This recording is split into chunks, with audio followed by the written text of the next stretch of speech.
You can continue. What our duty here is continue to continue to refresh your memory. Even when you pretend, when you come and pretend that you have forgotten, we will bring it back because that is what you are known for. When you pretend that you have forgotten, we will come and bring the information back for you so that you can see it. You can never pretend. We are here. Our duty in this platform is to always call your attention back. Those things you have forgotten, we throw it back to your face for you to see it, whether you like it or not. And let us go back to that very interview of Commander Lumi. Passion of certain professions of Islamic laws, and then there was a lot of upright among the country as well when it comes to understanding what is going on here. And then, who knows, Mr. Lumi, then his narrative, what he has spoken about some time ago, many trying to see if they could connect the dots. But let's listen to this one before we come back to him. If a fish is going to get spoiled, it's going to start getting spoiled from the head. The DSS will not do anything except the commander-in-chief's body language shows that this is the direction I want to go. That is where the problem is. The DSS has tremendous information. By the time 2023 is here and somebody take over and wants to do some of this evil that I've seen in this country, you'll be surprised names that the DSS will bring out. They have the information. There's what I'm going to say here that they don't have. The defense secretaries have the solution for the kinetic aspect. They do. I'm not going to come here to advise them. I work with them, and they're still there. The chief of naval staff was in the intelligence with me. We were together in the Defense Intelligence Agency. That's Vice Admiral Gambo. I know these people are good. They know what to do. It's not that they have problems. It has to do with politics, the sponsors, people that feel that this country should be Islamized. It's not about ransom. I just want to confirm to Mapé that she is right. It's not about ransom. They just want to pass a message. We can come in. We can do what we need to do. And there are some hardliners in this government that are sponsoring this kind of narratives. They just want to show that they can Islamize this country. They think about Taliban. They think about the Mujahideens. And they want to replicate it in this country. And they don't care what happened. They simply don't care. As long as at the end of the day, there's Sharia and there is whatever thing they have in their head and they want to achieve. So these people that are sending messages are sponsored by Nigerians. Well, he's here with us now. That was several years ago. The former Navy Commodore, Professor of Global Security Studies, also lecturer at the Defense Academy. Good morning and thank you for coming on today. Thank you very much. After 3 years, we have seen again. I know several things must have been going through your mind when you saw all of those videos, the propositions, the narrative, the comments making the rounds only recently, even though 3 years after you did that comment. So tell us, what was going through your mind when you saw all of these things as though playing out what I spoken of earlier? I think that's basically confirm my fears, when I was saying those things, a lot of colleagues didn't like what I was saying. Some people felt that I'm anti-Islam. My dear, I'm from a Muslim background because my grandmother married a Muslim man after the husband died, and all my cousins, all my sisters, grandchildren, they are Muslim. I have a Muslim background. And I don't know, that was how we attest to it that when I took him with the Minister of Defense, to Italy, they were my guests in Italy. And I took them to the largest mosque in Milan and we prayed together in the mosque. And I think I will tell you, I took him to another mosque in Israel to pray. And I have nothing against this, but you see, we are talking about identity and governance. in this country, identity and governance. It is so discouraging to know that at this century we are still at this level of religious understanding. We are still at this level where I would say most of the things that we call religion, either Christianity, Islam, are basically some historical books that were plagiarized by most of the religions. I don't want to be specific. Now, these are ancient historical books that were plagiarized, and people decided to use them to either enslave you or take over your land and so on. And I'm really discouraged because at this level, Nigerians are so uneducated when it comes to religion that the Arabs, the British, the Romans, they use religion actually to capture your state, to enslave you. If we look at most of the religions, I don't want to be specific, they all practice slavery and also. So for us to at this point where we're supposed to be talking about the hunger that is pervasive in Nigeria today, the inflation rate, the poverty, we are basically sitting in the Harvard chamber, and what we can discuss is that they want to remove personal from something, and that's what they are going there to do. When people are dying, people are committing suicide, families are collapsing, and they will sit down there and start talking about removing personal so that they can basically Islamize the country finally, because once you remove that personal, technically now Nigeria is Islamized. All right.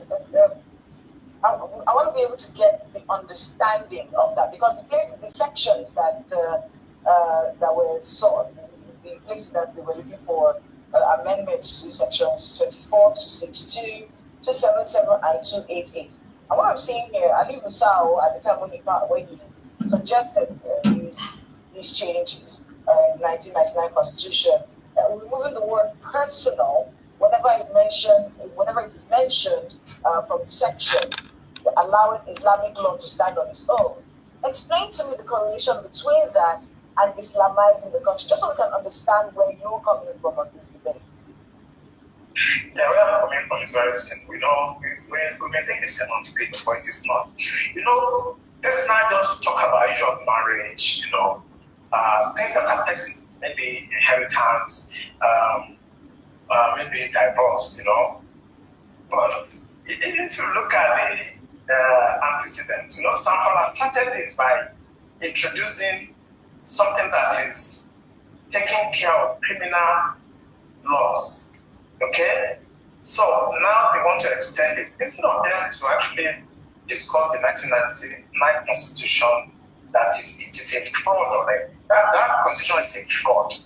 Now what you are doing now, you want to start, advancing the interests of those religious groups to actually now confirm that Nigeria is an Islamic state.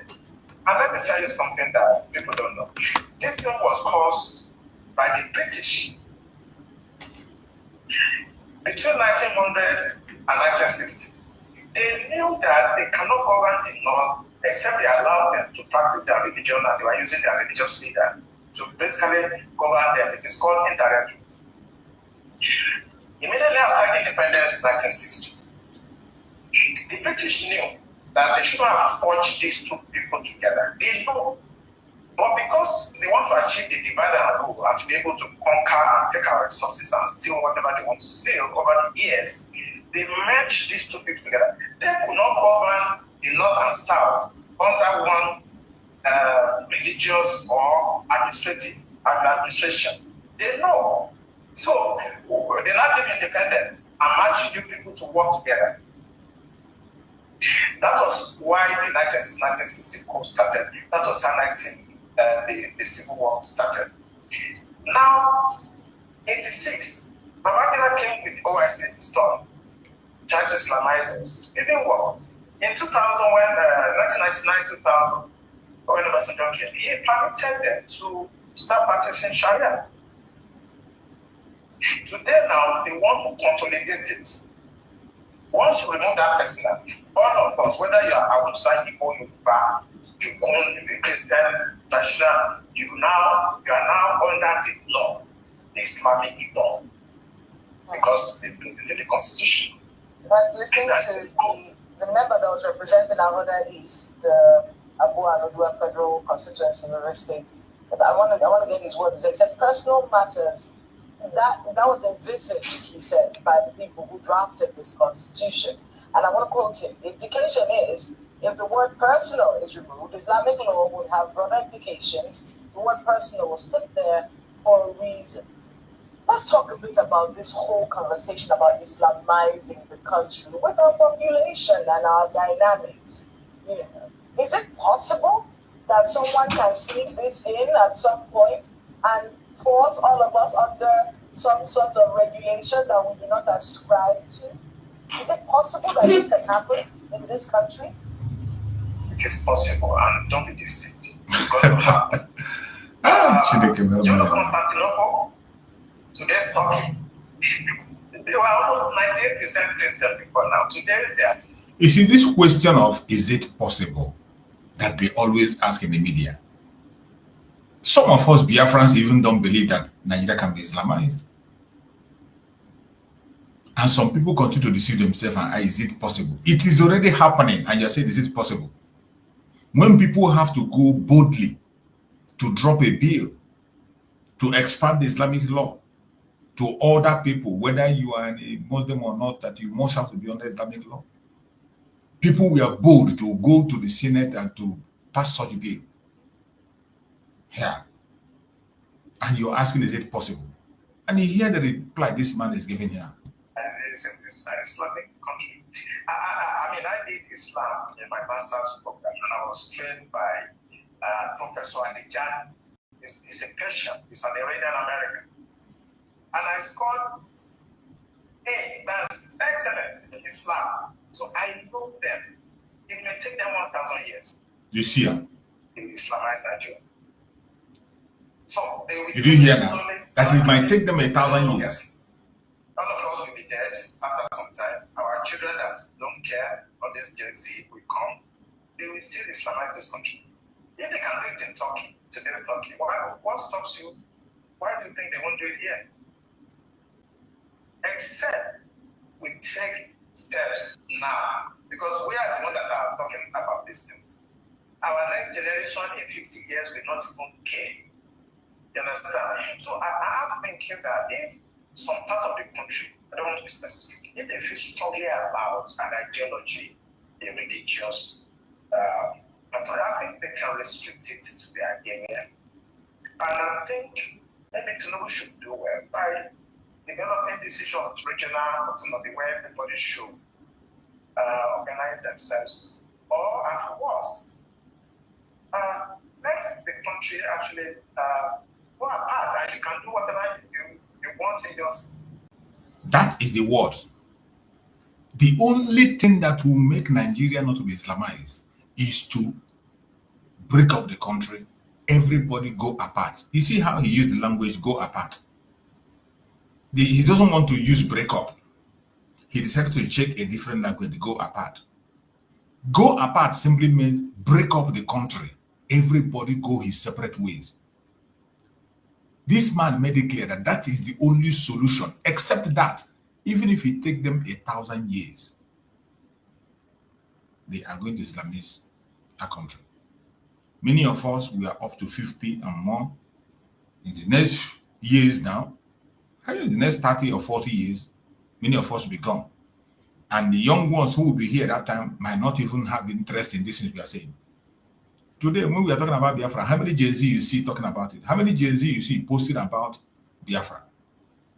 When we are talking about Biafra, what is happening? How many of them, they are busy watching comedy? They are busy watching drama, watching comedy. You can imagine when every one of us that is speaking today, when we are gone,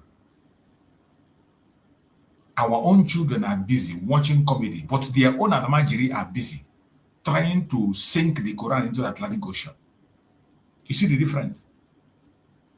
Our own youths are busy pursuing Western life. Western life, they want to go and live in abroad and never have to come back at all. The aspiration of people, young youths in our own side, the aspiration of the youth, the Gen Z, the aspiration is to leave that country for them. They don't care. All this, your agitation, talk online, they don't care. If they come online, it's to come and shake their nyai, shake their boobs. And they come there, they watch comedy. After watching comedy, they go to, what do they call it? Where they look for husband and wife. After that, they are gone. They're not interested in this things we are doing. The Gen Z are not interested. Meanwhile, the people we are talking with, they are more than prepared. If you think they are not going to Islamize Nigeria, you're a fool. You see why when I see my beloved brothers and sisters gossiping instead of fighting the cause of Biafra, I feel ashamed of myself. It is sad, but it is what it is. Let's hear him. All of us will be dead after some time. Our children that don't care, or this Gen Z will come, they will still Islamize this country. If they can do it in Turkey, today's Turkey, what stops you? Why do you think they won't do it here? Except we take steps now, because we are the ones that are talking about these things. Except we take steps now. In 50 years, we not even care. You understand? So except we take steps now, they will definitely Islamize. And I want you to listen to hear the steps he's talking about. Break up. Except we take step now. Listen to him. The person that is talking is top security man in Nigeria. Commodore. A Commodore. This man you're saying, a Commodore who has fought for Nigeria on different secret missions. He has gone for so many secret missions and so many secrets in his hand as he's speaking so. Now he's abroad. He's not in Nigeria. He's giving you a black and white knowledge of what you're supposed to know. When you're hearing Islamization, some of you are still there gossiping. You are there calling your brother and sister a terrorist. You are there trying to scuttle what people are doing. You are there claiming whatever you are not. I think that if some part of the country, I don't want to be specific, if they feel strongly about an ideology, a religious, but I think they can restrict it to their area. And I think maybe Tinubu should do well by developing decisions. Solution. Listen to the solution he's giving. Organize themselves. Or at worst, let the country actually go apart and you can go apart. At worst, let the country go apart. That is the ultimate solution, and that is what the Biafran people are chasing. Let the country go apart. Once the country go apart, this quest for takeover of land will die a natural death. Everybody will protect their own territory. Everybody will protect their own territory. Immediately, the country goes apart. Everybody will protect their own territory. That is the only solution. Express and simple solution. Go apart. Break up. He doesn't want to use break up, but let me use it for him. Break up the country. The northern part of Nigeria, build their caliphate. The people in the southwest, Oduduwa people, build whatever they want to build. The Biafrans, build their own region they want to build. The Middle Belters, be on their own. And this very terrorism will die a natural death. A very simple and easy solution that doesn't need people to break their head. This is what Mazen Nanikana have been shouting. Mazen Samanaka is shouting, and you lock them up. You don't want them to talk. This is what we are crying for every day. This is a security officer, a man that have killed for Nigeria, a man that have done so many evil for Nigeria. He is here revealing the secret. Revealing the secret of what to do. And he was very, very plain. Go our separate ways. That is what nobody wants to listen. Whatever you want in your area. I've come to that conclusion that I don't think we can stay together. Simple. We cannot stay together. It's very strong belief about religion. Single. So it's either we stay together or people should mind their religion. We cannot stay together. You have said it. Don't change it. Impose is wrong. I study Islam, and I don't want to talk blasphemy here. If I start talking about Islam in the next 3 hours, we will not be here. We don't want to talk blasphemy either. Talking about our country, in many we are not a religious country, so just on paper, we're a secular nation. Secular indeed. What kinds of conversations should we be having with the Nigerian people, especially the younger generation, about how to ensure that we remain secular, where you can practice your religion in any part of the country that you please without imposing your views or belief systems on any other person? What kind of conversations should we be having, and what should our lawmakers be thinking at the back of their minds? I think they've made the first step, which is dropping this bill and ensuring that it doesn't go through. But in subsequent conversations that you said will inevitably come up, what should we be doing as a people to ensure this doesn't happen? I'm going to be extreme. For me, if you look at Sudan, now, Sudan, South Sudan, I think we should have Northern Nigeria and Southern. They can practice whatever they want. Simple. There's no dialogue because they will not stop. Exactly. Did you hear him? This man said it clearly. There is no dialogue because they will never stop. He said it. There will be no dialogue because the people that want to Islamize Nigeria will never ever stop. So the best thing is go your separate ways. He made it clear. Look at him, a one Nigerian, look at the flag at his back. Oh.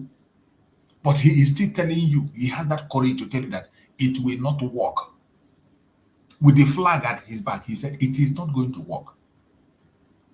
But you, a Biafran, you are busy gossiping and talking rubbish. You are busy fighting your own brother. You are busy sponsoring evil against yourself.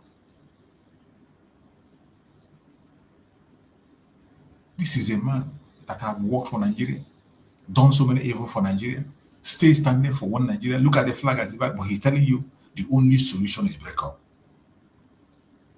A solution Mazen Nani can have found more than a decade ago and continue to pursue it. The same reason why they are holding Mazen Nandekan is what this guy is saying is as a solution.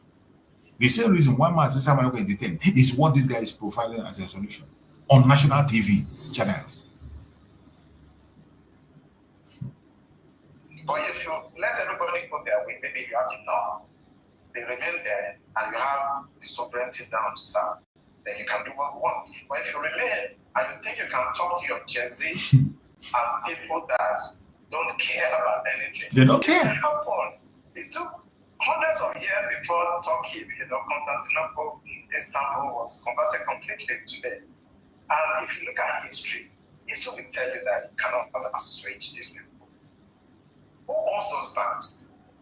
I did a lot of research, and I want our audience to go and find out the owner of Taj Bank and the other bank. Then the picture will start getting clear to you. We have the Jaiz Bank and you have the Taj Bank. It is an open source information. Go on the internet, the board of directors, you will see the shareholders. I don't want to mention them on national television. Go and do your research, and you're beginning to understand. You begin to understand what I said, that people are sponsoring terrorism because they want to Islamize Nigeria. Now Tinubu has come, and it's a little bit very hard on them. That section, the kinetic approach is failing. So they are now trying to bring it through the constitution, or to legalize it. If we cannot go through the bush and kill as many people and they are still resisting us, and this man has come and is fighting this is just killing all the fighters, then let us go to the house and bring it in through the back door. We just remove that clause, personal. They will not know, they will not pay attention, they will just, and that is it. They will still do this thing. Go and find out the owners of those banks. They are the ones sponsoring these narratives. And I always say it on television, go who actually sponsors. Those guys clicking in the house, they are just paid to do that.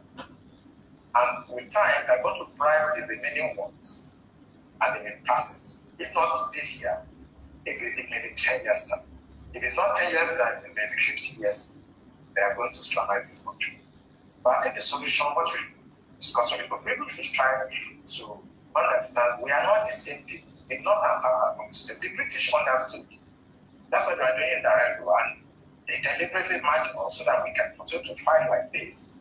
And they can continue to take our resources away. Speaking about the British, there are several theories out there in terms of all of this Chatham House moves and why our leaders always go to the West before elections. Do you think that the influence of the British about this particular matter and more is significant? Has it waned? Is it still growing? What should be done about it?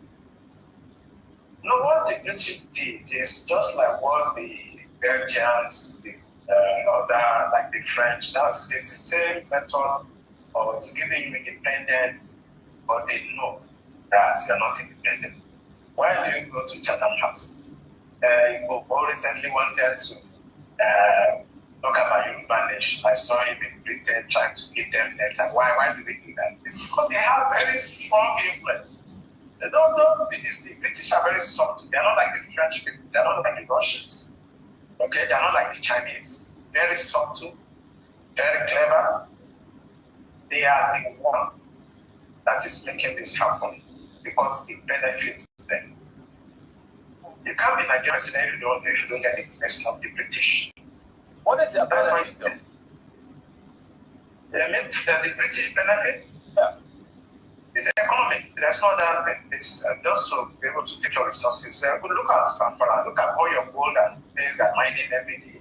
It's not going to the CBN coffers, it's going to individuals and the British and the Arabs also that are actually orchestrating some of these Islamic things you are seeing.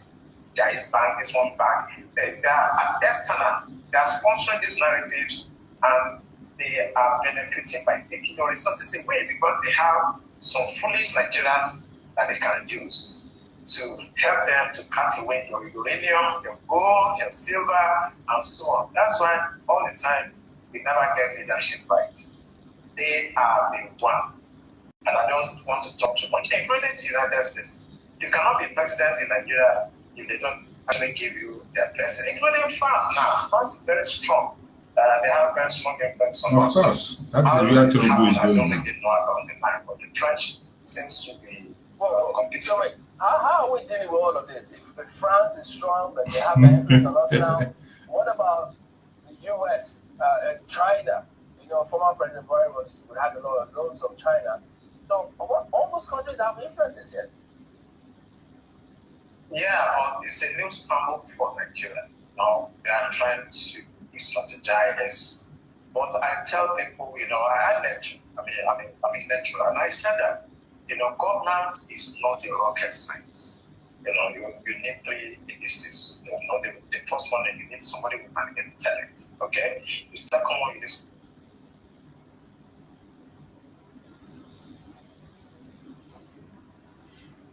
We have to stop it here. We lost your connection.